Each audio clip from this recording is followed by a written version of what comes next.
Oke, Assalamualaikum warahmatullahi wabarakatuh. Selamat pagi, Pak Rian Arthur. Selamat pagi, penonton. Di video kali ini saya akan menjelaskan mengenai tugas 3 individual, strategi, dan media pembelajaran. Sebelum memulai, saya izin memperkenalkan terlebih dahulu. Nama saya Isyad Radewanto dengan NIM 15036210009. Sebelum mulai, saya akan izin setting terlebih dahulu.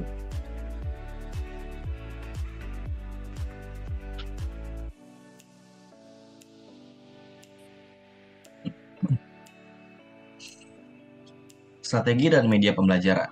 Dosen pengampu, Dr. Rian Arthur, Magister Pendidikan. Isi dari PPT ini adalah model pembelajaran pada kompetensi dasar. Kompetensi dasarnya saya memilih sendiri. Soalnya, perintahnya di LMS adalah terdapat 5 soal. Nomor 1, tentukanlah satu kompetensi dasar atau KD di salah satu mata pelajaran di SMK yang termasuk kompetensi dasar ranah PTB. Kemudian, buatlah sebuah analisis isi atau konten dari mata pelajaran tersebut. Yang ketiga, berdasarkan hasil analisis tersebut, tentukanlah strategi atau model pembelajaran apa yang cocok. Yang keempat, kemukakanlah alasan dan argumen Anda, disertai dengan data dan fakta berdasarkan hasil riset. Yang kelima, presentasikan secara individu dan unggah di channel YouTube Indonesia Student Corner atau ISC. Analisis konten terdiri dari tiga isi. Yang pertama kompetensi dasar, yang kedua indikator pencapaian kompetensi, dan yang terakhir adalah mata pelajaran. Nah, kompetensi dasar yang saya pilih adalah memahami karakteristik konstruksi perkerasan lentur yang didukung oleh indikator pencapaian kompetensinya, mendeskripsikan jenis konstruksi perkerasan lentur jalan dan komponennya. Nah, KD dan IPK tersebut masuk ke dalam mata pelajaran konstruksi jalan dan jembatan atau KJJ. Perkerasan lentur. Kompetensi dasar dalam memahami karakteristik konstruksi perkerasan lentur merupakan kompetensi yang terdapat di satuan tingkat pendidikan sekolah menengah kejuruan atau SMK pada mata pelajaran konstruksi jalan dan jembatan. Mata pelajaran konstruksi jalan dan jembatan atau PJJ ini dapat dijumpai pada jurusan DPIB atau yang biasa kita kenal sebagai Desain Pemodelan dan Informasi Bangunan. DPIB sendiri merupakan jurusan yang mempelajari tentang perencanaan bangunan, pelaksanaan bangunan, dan juga perbaikan gedung.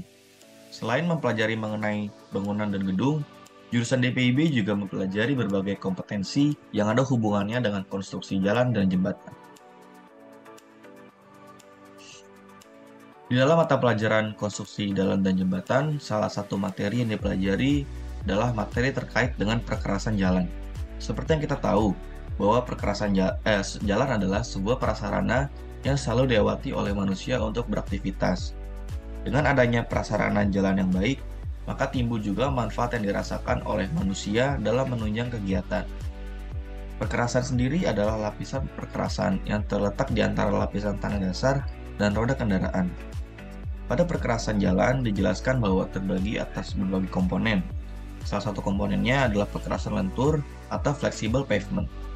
Bisa dilihat gambar di sebelah kanan merupakan komponen-komponen dari lapisan perkerasan lentur, yang mana terbagi menjadi 4 komponen. Komponen paling dasar adalah tanah dasar, di atasnya itu adalah lapis pondasi bawah, di atas lapis pondasi bawah itu adalah lapis pondasi, dan yang paling atas itu adalah lapis permukaan. Nah, selanjutnya adalah apa yang dipelajari tentang perkerasan lentur.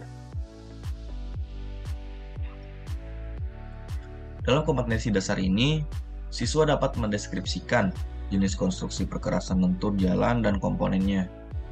Dalam pembelajaran mengenai perkerasan lentur, tentunya akan mengetahui mengenai definisi dari perkerasan lentur itu sendiri dan juga komponen penyusunnya.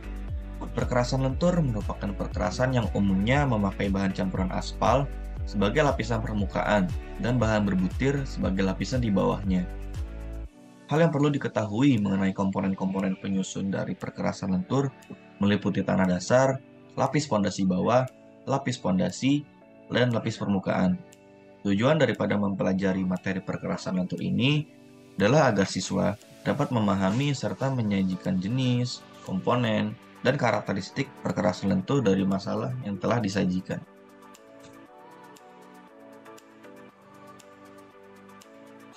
Model pembelajaran. Model pembelajaran yang saya nilai cocok untuk KD perkerasan lentur jalan ini adalah problem based learning atau pembelajaran berbasis masalah. Mengapa? Dalam model pembelajaran problem based learning itu menggunakan permasalahan nyata yang ditemui di lingkungan sebagai dasar untuk memperoleh pengetahuan dan konsep melalui kemampuan berpikir kritis dan memecahkan masalah.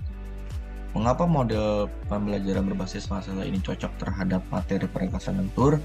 Karena pada perkerasan lentur ini disajikan permasalahan nyata yang harus ditemukan pemecahan masalahnya yang membutuhkan pemikiran kritis dalam menyelesaikannya. Hal ini didukung oleh pendapat dari Sudarman tahun 2007 yang menjelaskan bahwa landasan problem based learning ini adalah proses kolaboratif. Pelajar akan menyusun pengetahuan dengan cara membangun penalaran dari semua pengetahuan yang dimilikinya dan dari semua yang diperoleh sebagai hasil kegiatan berinteraksi dengan sesama individu atau kelompok. Dengan problem based learning, ini diharapkan mahasiswa atau siswa dapat menyelesaikan masalah dengan berbagai alternatif solusi, serta dapat mengidentifikasi penyebab permasalahan yang ada. Contoh nyatanya ialah ketika pada perkerasan lentur ini ditentukan overlay atau tebal tambahan pada lapisan penyusunnya. Dalam menentukan overlay, haruslah melalui proses analisis terkait perkiraan jumlah volume kendaraan yang akan melalui dan juga faktor-faktor teknis tentang perkerasan jalan. Analisis tersebut pastinya akan dikaitkan dengan permasalahan nyata yang terjadi di lapangan.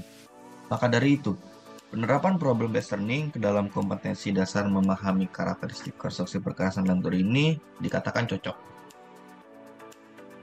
Terima kasih. Sekian pemaparan presentasi yang telah saya jelaskan. Terima kasih telah menonton. Wabillahi taufiq walhidayah. Wassalamualaikum warahmatullahi wabarakatuh. Adios.